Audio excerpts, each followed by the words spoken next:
Coming up next, from San Fran Freak Show, the Savage Nation. From Talk 910 KNEW. Armstrong and Getty. They're not bullies with a microphone.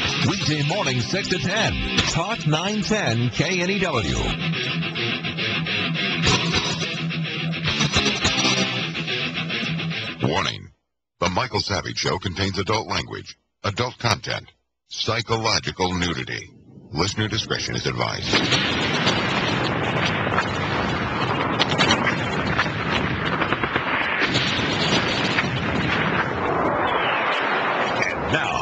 America's most exciting radio talk show, The Savage Nation. Here is Michael Savage.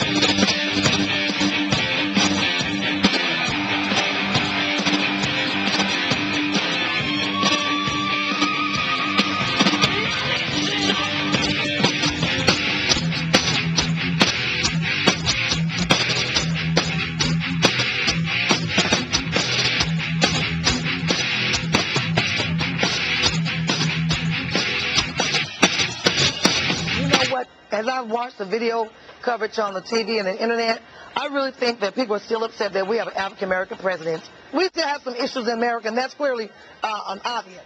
Yes, it's me, and I'm in love again. Had no love in Well, I knew the day would come that the racism would be brought up. The old Saul Alinsky playbook. Many of you don't know who Saul Alinsky is. Why talk about him? Just a street thug, an organizer, communist, left-winger. Learned it from what do you call them, the Bolsheviks. A student of the Bolshevik Revolution in Russia, came to Chicago, taught him how to do agitprop, taught him how to wear Nazi uniforms and say yes to Republicans. So, you know, all of these people now who are wearing mustaches and the Hitler things, they're all being put out by the same people who put them in, that's all. Now, this is Thursday the 13th. Beware the Ides of August, says Savage. Beware the Ides of August. I told you that a cornered animal is a very dangerous animal indeed. And I predict that the Ides of August will bring some terrible things to America. Now, I'm not Nostradamus, but I will say beware the Ides of August. I can't say whether it will be the 15th or the 16th or the 17th. But mark down that I said today on Thursday the 13th, beware the Ides of August. Obama's Surgeon General pick advises Burger King. Senator Debbie Stabenow says she feels global warming when she flies in an airplane. These dunces, these idiots, how do they become senators? How do people with lower than fifth grade educations in science become heads of panels on energy? How is this possible? How are people who know nothing about the environment the head of environmental committees inside the Obama White House? This is right out of the ex-Maoist China, where they took laundresses from the laundry room and said, you are now a surgeon. You got to hear this article. Henry Payne of the Detroit News wrote an affectionately critical article of Senator Debbie Stabenow. Now, her real name is not Stabenow. Her name is Debbie Stabenow.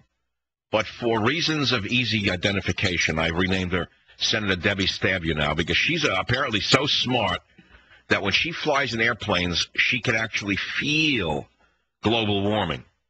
I have to read the article to you, and I will eventually, okay, once I can download it. The phone number here is 1-800-449-8255. We're going to talk about the Soviet-style media in America. We're going to talk about Michael Savage being a victim of the Soviet-style media in America today.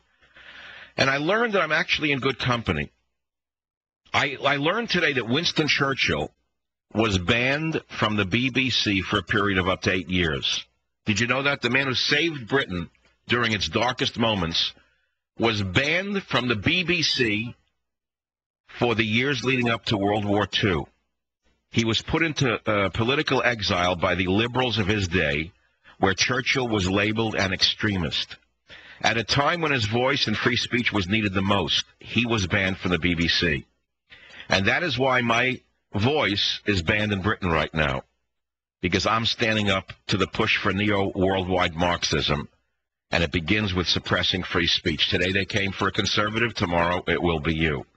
So now we have the con of global warming, and Senator Debbie Stabenow energy leader, according to Henry Payne, who's the editorial cartoonist for the Detroit News. Here's what he wrote. It's very short. He says, Michigan has just experienced its coldest July on record. Global temperatures haven't risen in more than a decade.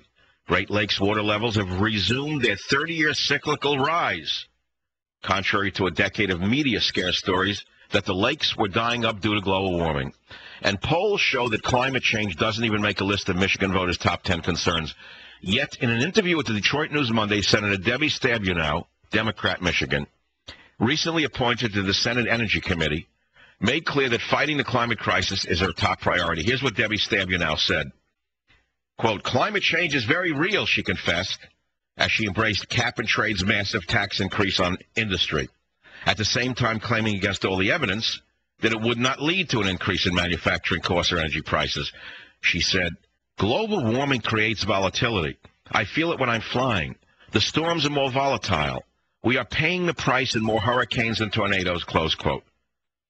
And then the writer adds, and there are sea monsters in Lake Michigan. I can feel them when I'm boating. You know, it's one thing to laugh at these stupid idiots who are our leaders, the senators and the congressmen. These do-nothing. They're lobbyists. They're lobbyists. What do you think they are? Senator this, Senator that, Congressman this. They're puppets on a string. Use the word lobbyist. You know, they're puppets on a string. They do what the people who put them in power want them to do. So now you got a moron like this with a fifth grade science education, if that much. I can guarantee you if I got Senator Debbie Stabenow in a room with no teleprompters and I asked her questions such as, can you define what an atom is?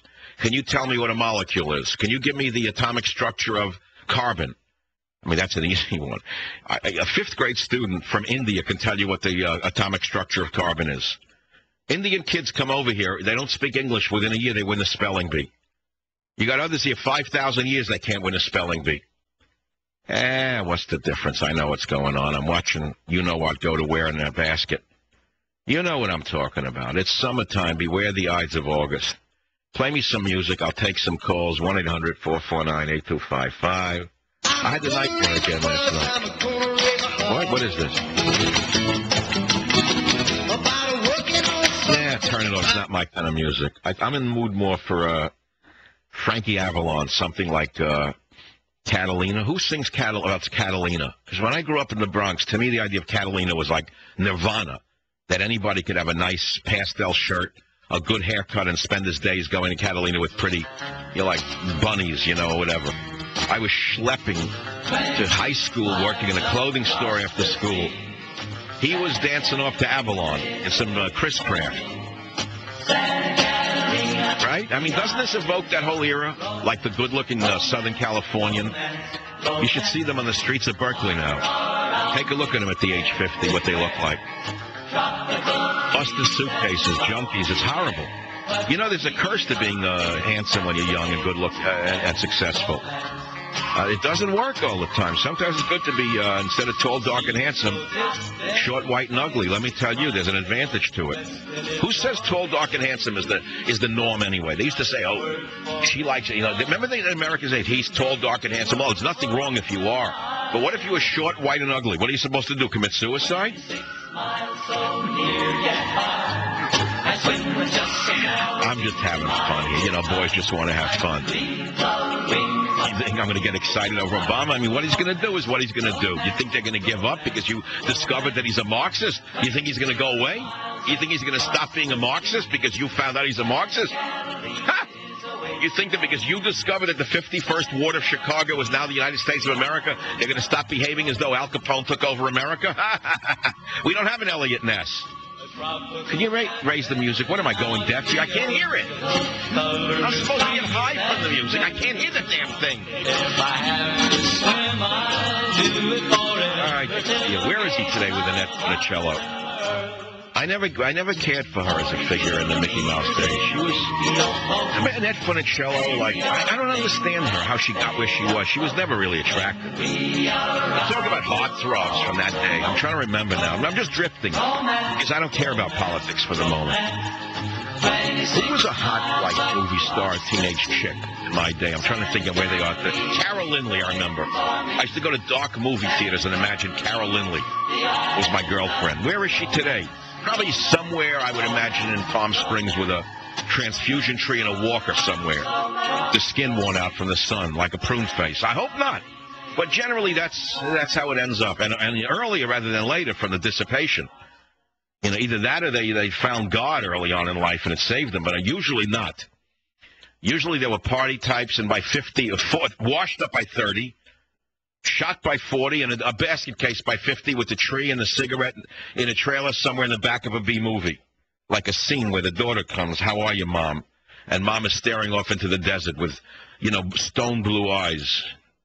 That's the movie. That's the movie. That's the movie. So where were we when I got so confused with my with my free association? Oh, a dream I had last night. Remember I've told you for 10 years now I've been having a nightmare that I'm trapped at Heathrow and can't get out of it.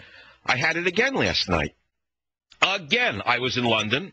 I was trapped trying to get on a plane at Heathrow to get out of the country. Listen to this.